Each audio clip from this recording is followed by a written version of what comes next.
Why don't some of you just listen to what I have to say for once? Open your ears and listen very carefully. Yeah.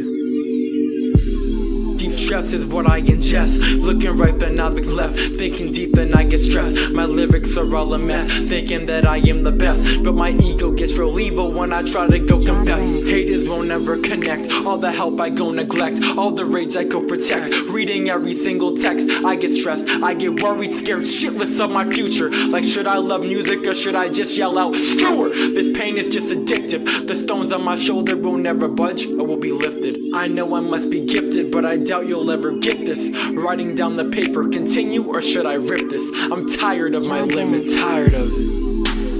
Tired of the same ish. Say I'm tired of the same ish. Every day of my life, I just hear the same ish. Always turning the corners, but never turning them right. I be crying all night, thinking about my family, thinking about my friendships, thinking about this one girl that I want a relationship with. Lost against the wall, now my hands against the wall. Yeah, I feel like I'm about to fall.